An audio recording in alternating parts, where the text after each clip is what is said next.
Jesus revelou sua identidade pré-existente antes da fundação do mundo. Entre os mistérios compartilhados por Jesus está a narrativa dos eventos que antecederam a criação do universo, como registrado no livro de João. Já deixa seu like e se inscreva no canal, ative o sino das notificações para ser avisado sempre que enviarmos outro vídeo. Nesta obra, encontramos a oração mais marcante proferida pela pessoa mais extraordinária que já caminhou sobre a terra, a oração de Jesus, apresentada em João 17, que se destaca como um dos capítulos mais emblemáticos de toda a Bíblia. Nesse momento, somos convidados a sentir as batidas do coração de Jesus enquanto ele se dirige ao Pai. Embora a Bíblia esteja repleta de poderosas orações, como as proferidas por Salomão, Abraão e Moisés, a oração de Jesus se destaca como a mais sublime registrada nas Escrituras.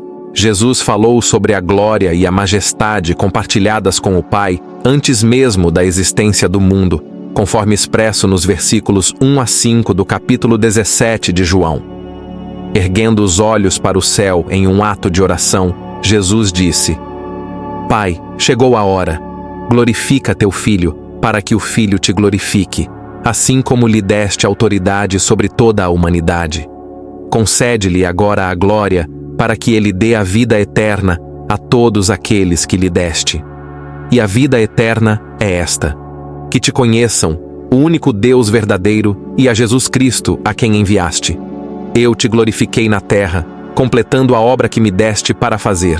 Agora, Pai, glorifica-me junto de ti, com a glória que eu tinha contigo antes que o mundo existisse. Antes da formação da terra, Deus existia, e ele compartilhava sua majestade com seu Filho. O livro de Gênesis marca o início de numerosos relatos, incluindo a criação do homem e de todas as outras criaturas. Contudo, é evidente que Deus não teve um começo aqui. Ele estava presente desde o início das Escrituras, participando ativamente na criação do universo. Antes da existência do nosso cosmos, algo ou alguém tinha que ser eterno, e a Bíblia afirma claramente que essa entidade é Deus. Ao longo das Escrituras, encontramos inúmeros versículos que reforçam essa ideia. A Bíblia ensina que Deus é não criado e eterno em sua essência, ou seja, ele sempre existiu e sempre existirá. No Gênesis, o termo singular El é substituído pelo plural Elohim, que significa 3 ou mais deuses. Como resultado, a primeira frase da Bíblia, no princípio, criaram os Elohim os céus e a terra, apresenta um substantivo no plural com um verbo no singular. Pode-se argumentar que isso é gramaticalmente incorreto, mas teologicamente preciso, implicando que Deus é triuno, uma verdade que muitas vezes se revela nas profundezas de uma oração. João 17 proporciona uma perspectiva única da natureza e do coração de Jesus. Nesta oração, Jesus aborda muitos dos temas centrais desenvolvidos ao longo deste evangelho. Ele faz um pedido para ser glorificado. Pai, chegou a hora. Glorifica teu Filho, para que o Filho também te glorifique. A glorificação de Jesus ainda não tinha ocorrido antes deste momento. Agora, o momento tão esperado chegou. Jesus começa orando por si mesmo, mas sua petição não é motivada pelo egoísmo. Sua preocupação consigo mesmo está centrada na glória do Pai. O Filho só pode glorificar o Pai se o Pai primeiro atender à oração do Filho. Glorifica teu Filho. Jesus não espera até a crucificação para glorificar a Deus Pai. Ao longo de toda a sua vida na terra, ele glorificou o Pai. Desde sua circuncisão e apresentação no templo, até seus anos de obediência discreta em Nazaré, Jesus glorificou o Pai por meio de sua fé, obediência e ministério. Cada sermão proferido, cada cego ou doente curado, cada palavra de instrução e encorajamento aos discípulos, cada confronto com líderes religiosos corruptos, cada resposta a questionamentos, cada ato de amor, tudo isso glorificou a Deus Pai. Por isso, ele declara: eu terminei a obra. Se você busca um conhecimento mais profundo da Bíblia e deseja se aproximar de Deus, compreendendo claramente sua vontade para sua vida, apresento a você o curso ministrado por Rodrigo Silva. Neste curso, você terá a oportunidade de aprender sobre Deus, Jesus e sua palavra. Não perca mais tempo. Faça sua inscrição agora mesmo clicando no link disponível na descrição e no primeiro comentário. Com confiança divina e certeza, Jesus viu o trabalho na cruz como algo já consumado. Ele pediu ao Pai para glorificá-lo, mas com a mesma glória que o Pai possui. A oração de Jesus não foi de forma alguma uma expressão de independência, mas sim de uma dependência total e contínua em relação a Deus Pai. Muitas pessoas buscam elogios e atenção para si mesmas. No entanto, o pedido delas para serem glorificadas é significativamente diferente da oração de Jesus. Glorifica-me junto contigo. E essa diferença geralmente está relacionada à distinção entre dependência e independência. Jesus também afirmou: com a glória que eu tinha contigo antes que o mundo existisse. Ele estava plenamente consciente de sua pré-existência e da natureza dessa existência. Sabia que houve um tempo no passado eterno em que Deus, o Filho, e Deus, o Pai, compartilhavam a glória. Jesus não poderia ter feito tal oração sinceramente se não fosse ele mesmo Yahvé, igual ao Deus Pai. Em Isaías 42:8, Yahvé proclamou que não compartilha sua glória com mais ninguém. Se o Pai e o Filho compartilham sua glória, então ambos devem ser Yahvé. Jesus tinha um pedido primordial: que o Pai o recebesse de volta à glória que ele havia deixado de lado para cumprir sua missão. Este pedido de retorno à sua glória original confirma de forma inequívoca sua preexistência e igualdade com o Pai. Isso ratifica sua declaração de que ele e o Pai são um, como está escrito em João 10:30. Se você ainda não se inscreveu em nosso canal, te convido a se ajuntar à nossa comunidade, pois o nosso objetivo é trazer sabedoria e conhecimento das Escrituras para você. Então não perca tempo e já vai se inscrevendo. Comente de onde você está assistindo esse vídeo. O Evangelho de João destaca a glória de Jesus ao longo de sua narrativa. João fez questão de registrar as diversas formas como Jesus se referiu à sua própria glória. Nesta oração, os eventos que culminaram na crucificação começaram com a traição. A declaração "agora o Filho do Homem é glorificado" refere-se à razão pela qual Jesus veio ao mundo. Ele morreria e então seria ressuscitado dos mortos como expiação substitutiva. O Filho glorifica o Pai e o Pai, por sua vez, glorifica o Filho. Eles promovem a glória um do outro, destacando assim a grandeza de Deus. Esta é, de fato, a missão dos cristãos. Tudo o que fazemos em pensamento, palavra e ação é para a glória de Deus. Jesus não ora apenas por si mesmo, ele ora por nós também.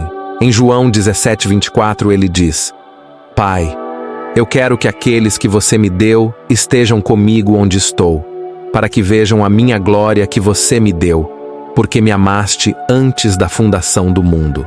Seja qual for o estágio de nossas jornadas espirituais, devemos tudo ao Salvador que se entregou por nós, que intercede por nós para que possamos estar unidos a Ele e que nos oferece um belo exemplo em nossas próprias vidas de oração.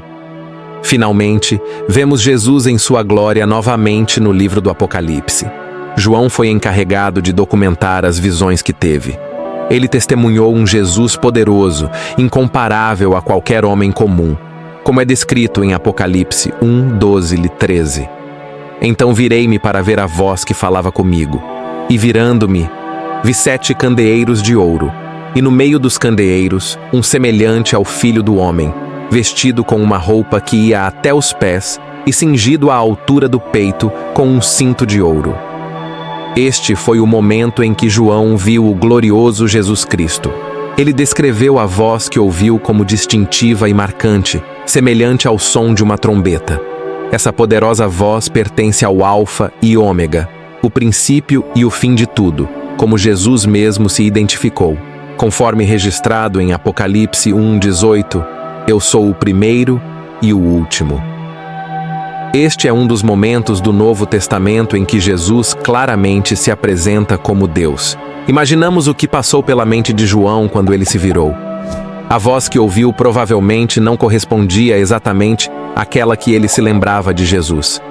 Apesar de João descrevê-la como o som de uma trombeta, ele reconheceu que era Jesus pela própria descrição da voz como sendo a do Alfa e do Ômega. Após passar tanto tempo com Jesus durante seu ministério terreno, João finalmente teve a oportunidade de vê-lo face a face. Depois de todos esses anos, a túnica e o cinto podem evocar imagens do sumo sacerdote das Escrituras e também sugerir que Jesus é o sumo sacerdote para seu povo. A única outra menção de cintos em Apocalipse é encontrada no capítulo 15, versículo 6, também de ouro, onde é uma representação sacerdotal para os anjos no templo celestial. Dessa forma, Jesus não apenas aparece como rei, mas também como sacerdote, uma combinação de imagens que se tornou familiar ao povo judeu durante o período dos Macabeus.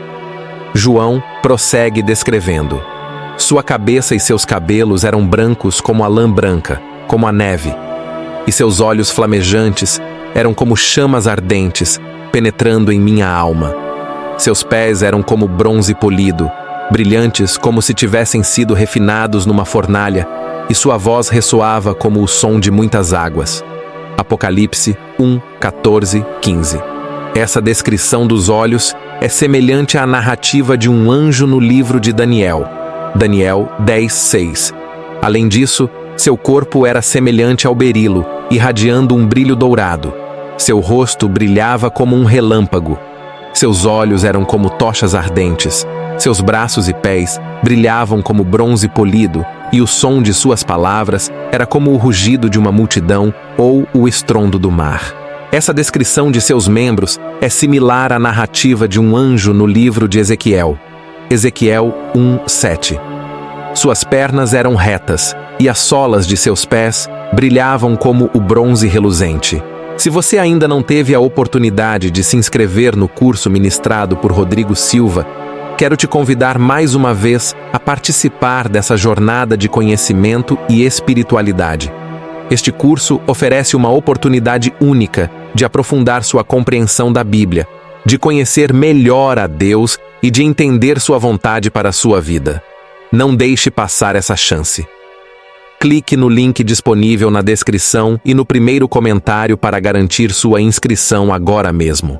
As características angelicais presentes na visão de João sobre Jesus não o colocam em pé de igualdade com os anjos. Ao contrário, provavelmente servem para enfatizar a imensa grandeza de Jesus. Ele não pode ser retratado como menos glorioso do que um anjo glorioso. Olhos como fogo descrevem olhos apaixonados na literatura grega, mas também podem representar olhos sobrenaturalmente flamejantes de seres divinos ou anjos. O brilho do metal também pode simbolizar a glória de Deus. No entanto, outras características sugerem que, enquanto João descreve a glória de Jesus como não inferior à de um anjo, certamente é superior. O rosto de Jesus também brilha como o sol. O texto grego às vezes retratava divindades brilhando como o sol ou relâmpagos. Textos judaicos faziam o mesmo para anjos e outros seres, mas também para Deus próprio. João continua em Apocalipse 1:16. Nas suas mãos direitas segurava 7 estrelas, e da sua boca saía uma afiada espada de 2 gumes, e o seu rosto, como o sol, brilhava na sua força. Apocalipse 1:17. Quando o vi, caí a seus pés como morto. E ele colocou a mão direita sobre mim e disse: não temas, eu sou o primeiro e o último, a divindade absoluta, o Filho de Deus. Mesmo sendo um apóstolo que conheceu Jesus enquanto ele estava na terra, João ficou maravilhado ao testemunhar essa visão incrível. Mesmo os 3 anos que João passou na terra ao lado de Jesus, não o prepararam adequadamente para o momento em que Jesus apareceu a ele em sua majestade celestial. Naquele momento, João percebeu o poder divino e a majestade que Jesus havia temporariamente deixado de lado enquanto estava na terra. Filipenses 2:7. mas que ele não renunciou ou diminuiu em sua divindade, apenas temporariamente.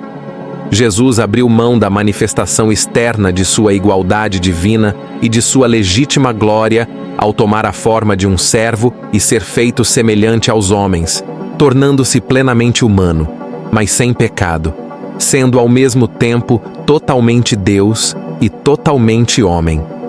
Neste momento, João compreendeu o quão miraculoso era Jesus ocultar sua glória e autoridade enquanto caminhava na terra. Eu sou o vivente, fui morto, mas eis que estou vivo para todo sempre e tenho as chaves da morte e do Hades. Apocalipse 1:18. Jesus é o que viveu, morreu e agora está vivo para sempre. Ele possui as credenciais da ressurreição e vive eternamente. A vitória que Jesus conquistou sobre o pecado e a morte é eterna. Ele não ressuscitou dos mortos apenas para morrer novamente. Jesus é o único que detém as chaves do Hades e da morte. Alguns podem acreditar que o diabo tem autoridade ou poder para determinar quem vive e quem morre, mas estão claramente equivocados, pois apenas Jesus tem as chaves do Hades e da morte. Em sua forma original, o Apocalipse era conhecido em grego antigo como Apocalipsis. Apocalipse, a palavra significa uma revelação e desvelamento. O livro do Apocalipse é uma revelação de Jesus Cristo no sentido de que pertence a Ele. Ele é quem faz a revelação. Jesus é a figura central sobre a qual o livro nos fala. Por que precisamos de uma revelação de Jesus? A grande falha de muitos professores é que Cristo, para eles, é apenas um personagem em um livro, certamente mais do que um mito, mas ainda uma figura do passado. Estática, um personagem histórico que viveu muitos anos atrás e realizou feitos admiráveis pelos quais somos salvos, mas que parece distante, uma realidade que não está presente e viva. Esta é uma das razões significativas pelas quais Deus escolheu revelar esta informação sobre Jesus Cristo à humanidade. Ele fez isso para mostrar aos seus servos. Deus revelou essa informação para que pudesse ser compartilhada com outros e não mantida em segredo. Este é um apocalipse, uma revelação não apócrifa, algo anteriormente escondido. O livro do Apocalipse é um livro de profecia preditiva. Ele faz previsões sobre eventos futuros, ou pelo menos, eventos futuros em relação ao período em que foi escrito. Embora nem toda a profecia seja necessariamente preditiva, é claramente evidente que este texto profético o é. Alguns podem argumentar que não devemos nos preocupar com a profecia, que é um exercício frívolo, mas se Deus se preocupou o suficiente para falar sobre isso, devemos nos preocupar o suficiente para ouvir. Em conclusão, a visão de João no livro do Apocalipse revela a majestade e a glória transcendente de Jesus Cristo. Este não é um retrato comum de um ser celestial, é uma descrição extraordinária de um Salvador que transcende até mesmo a grandiosidade dos anjos. Ao descrever Jesus como o Alfa e o Ômega, o primeiro e o último, João destaca a divindade inquestionável de Cristo. A visão poderosa de Jesus ressuscitado, com olhos como chamas de fogo e voz como muitas águas, deixa João prostrado em reverência ao contemplar a cena celestial. João percebe a incompreensível humildade de Jesus ao caminhar na terra como homem. O Filho de Deus, que possui as chaves da morte e do Hades, escolheu temporariamente ocultar sua glória para redimir a humanidade. A revelação de Jesus não é apenas uma previsão do futuro, mas um testemunho da eternidade do sacrifício redentor e da vitória sobre a morte. Que essa visão profunda de Jesus nos inspire a não apenas vê-lo como uma figura histórica distante, mas como o Deus vivo, presente e eternamente glorioso. Assim como João, que caiu aos pés de Jesus como morto, somos chamados a nos render diante do Salvador, que vive para sempre. Que a verdade revelada neste texto ressoe em nossos corações, levando-nos a viver em resposta à glória do Senhor, que é digno de louvor, adoração e obediência eternas. Que Deus esteja conosco. Aqui está outro vídeo que você não pode passar sem assisti-lo, Melly, vou te falar sobre o que você precisa saber sobre a busca pela sabedoria.